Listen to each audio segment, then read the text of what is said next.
Құрметті оқушылар, ал енді келесі кезекте 13-ші тақырыптың А тобына байланысты есептерді мысал ретінде қарастырамыз. Ең алдымен 13-та бірінші жаттығудың есептерінен бастайық. Бұл жерде есептің шарты көбейтіндіні көпмүше түрінде жазуымыз қажет. Яғни, көріп отырсыздар, бір мүшеге жақшаның ішінде көпмүше көбейтіліп тұр. Яғни көбейтінді берілген. Біз мұны көпмүше түрінде жазуымыз қажет. Сабақ түсіндіру барысында айтып кеттік. Бір мүшені көп мүшеге көбейту үшін жақшаның сыртында тұрған бір мүшені жақшаның ішіндегі көп мүшенің әрбір мүшелеріне көбейтіп шығуымыз қажет. Яғни мұнда тұрған аны көп мүшенің әрбір мүшелеріне көбейтіп шығуымыз қажет. Жақшаны ашуды сіздер өте жақсы білесіздер. Демек, ең алдымен аға аны көбейтетін болсақ, а квадрат болады.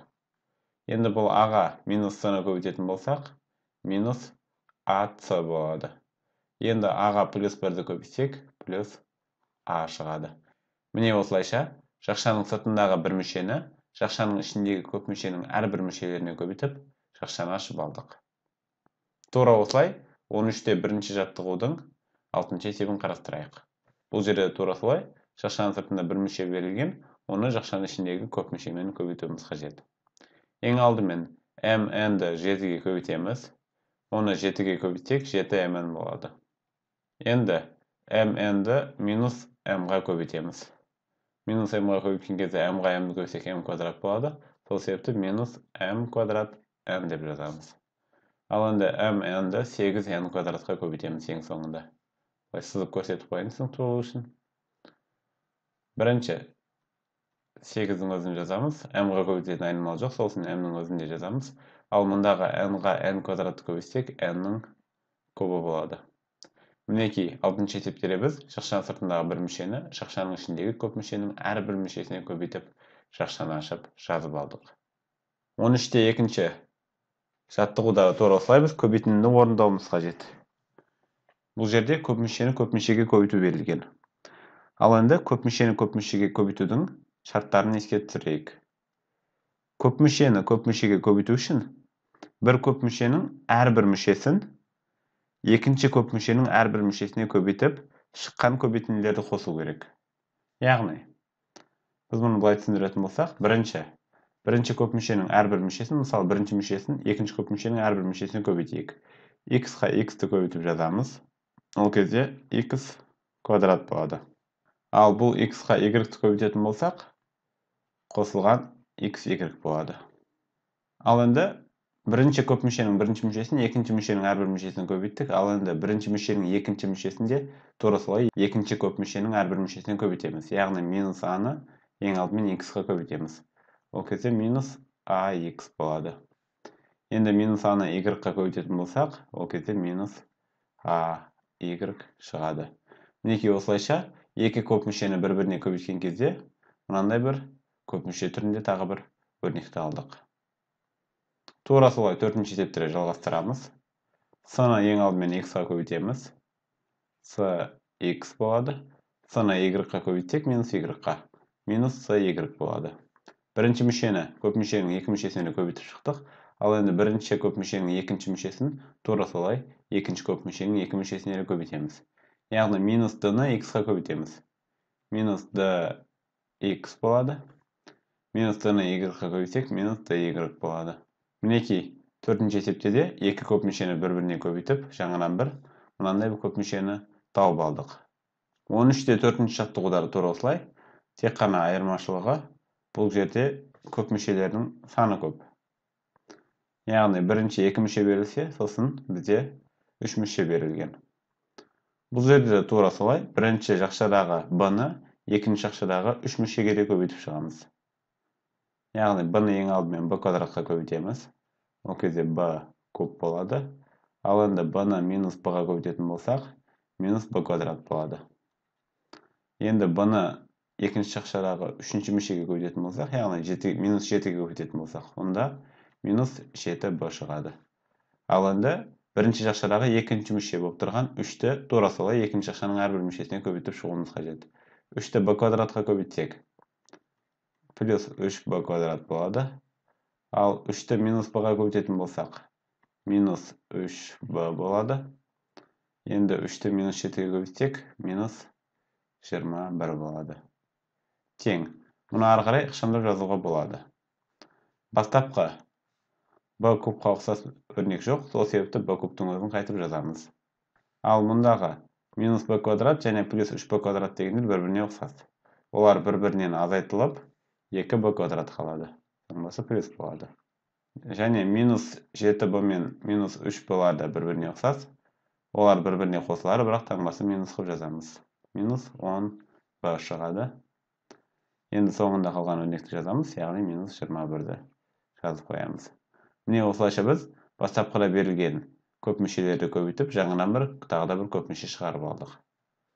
13-те 5-ші жаттығудың бірінші есебі де осыған ұқсас.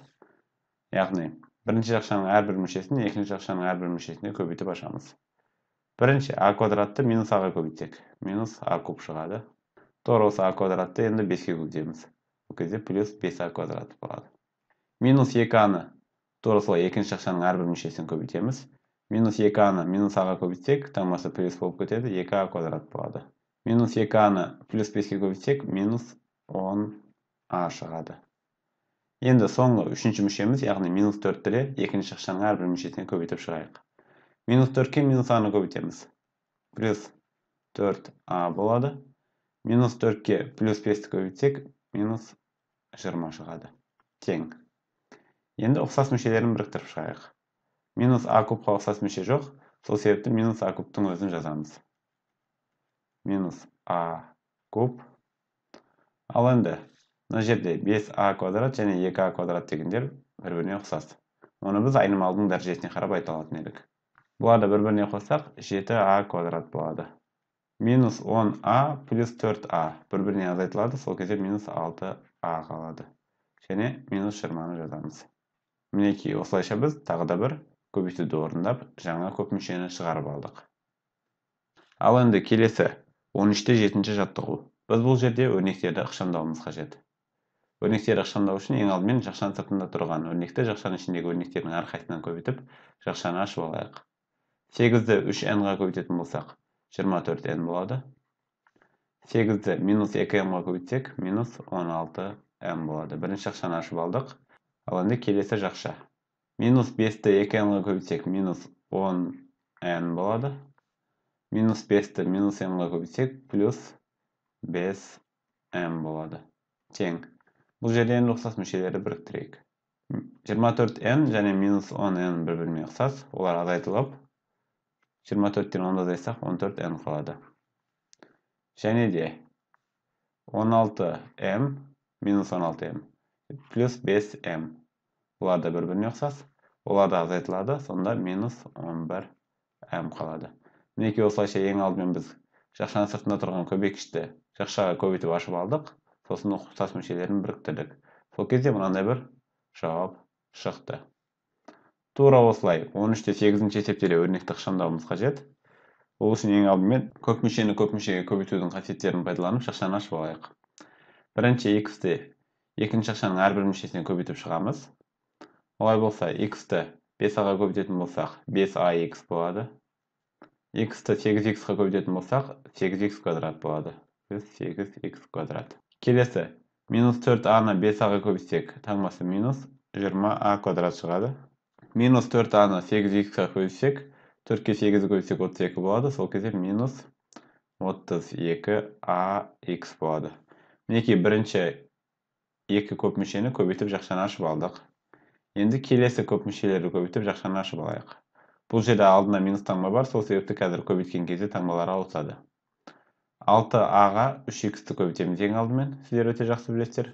Көп мүшелерді көбейтіп қалай ашу қажет екен. Ол кезде 18ax болады. Таңбасы плюс болады. Бірақ жақшаның алдындағы минусқа байланысты ол да минусқа ауысып кетеді. Минус 18ax. Келесіде 6a-ны енді минус 2a-ға көбейтеміз. Ол кезде минус 12a квадрат болады, бірақ жақшаның сыртына минуспен плюс айналып кетеді. Плюс 12a квадрат. Енді бірінші жақшадағы екінші мүшені, екінші жақшаның әрбір мүшесін тағы да көбейтейік. 7x-ті 3x-ға көбейтетін болсақ, 21x квадрат болады, минус 21x квадрат. Бірақ жақшаның сыртындағы минуспен ол плюс айналып кетеді. Минус 7x-ті 2-ға көбейтетін болсақ, плюс 14ax болады. Жақшаның сыртына минуспен минус 14ax-ға ауысып кетеді. Мінекей осылайша көп мүшелері бір-біріне көбейтіп, жақшаны ашып жазып алдық. Ал енді бұл жерден ұқсас мүшелері біріктірейік. Бұл жерде 8x квадратқа ұқсас мүше 21x квадрат. Тек қана осы екеуі бір-біріне ұқсас, сол себепті оларды қосып жазып алайық. Плюс 8x квадрат плюс 21x квадрат. Олар бір-біріне қосылып 29x квадратты береді. Мінекей бірінші ұқсас мүшелерін біріктіріп алдық. Ал енді мұнда 5ax-қа ұқсас мүшелер 32ax, 18ax және минус 14ax-тар. Бірінші 5ax-қа 32ax азайтамыз, 27ax қалады. Оған 18ax екеуінде таңбасы минус болады, минус 27ax, минус 18ax. Олар қосылып, минус 45ax береді. Мына жерде тағы да минус 14ax бар. Минус 45ax, минус 14ax бізде минус 59ax береді. Мына жерге жазамыз, минус 59ax. Мінекей тағы да бір ұқсас мүшелерін біріктірдік. Енді бізде қалған ұқсас мүшелердің ішінде соңғысы минус 20a квадрат және 12a квадрат. Бұлар бірінің таңбасы минус екіншісінікі плюс, сол себепті азайтылады. 20-дан 12-ні азайтсақ 8 қалады. Демек, минус 8a квадрат деп жазаламыз. Міне осылайша біз ең алдымен көп мүшені көп мүшеге көбейтудің қасиеттерін пайдаланып жақшаны ашып алдық. Одан соң ұқсас мүшелерін бір-бірімен біріктіріп шықтық. Соңында мынандай бір көп мүшені таудық. Осылайша біз өрнектерді ықшамдап шықтық. Ал енді А тобына байланысты соңғы мысалымыз 13-те 10-ші жаттығу. Бұл жерде теңдеулерді шешуіміз қажет. Бірінші есепті мысал ретінде қарастырайық, мынандай бір теңдеу берілген. Демек, бұл теңдеуді шешу үшін ең алдымен жақшаларын ашып жазып алайық. Жақшаны ашу үшін 3x-ті алдымен x квадратқа көбейтеміз. Ол кезде 3x куб болады. Енді 3x-ті минус 8-ге көбейтсек, минус 24x болады. Жақшаның сыртында минус 3x куб бар. Тең болады 12-ге. Мұнда 3x кубтар сарып кетеді, өйткені бірінің таңбасы плюс, екіншісі минус. Сонда минус 24x тең болады 12-ге деген өрнек қалады. Ал x деп отырғанымыз тең болады. Мұнда минус 24x-қа көбейтіліп тұр, сол себепті теңдіктің екінші жағына бөлу болып барады. 12 бөлінген минус 24. Бұл жерде бөлшектің алымында бөлімінде 12-ге қысқартатын болсақ, ол кезде ең алдымен минус таңба қойып қояйық бөлшектің алдына. 12-ні 12-ге бөлсек бөлшектің алдында 1 қалады, ал бөлімде 2 қалады. Сонда біздегі бұл жердегі теңдеуіміздегі x-тің мәні минус 2-ден 1-ге тең. Немесе минус 0,5 деп жазуға болады. Мінекей осылайша біз теңдеуді шығарып алдық. Ал қалған есептерді сіздер осы мысалдардың негізінде шығара аласыздар.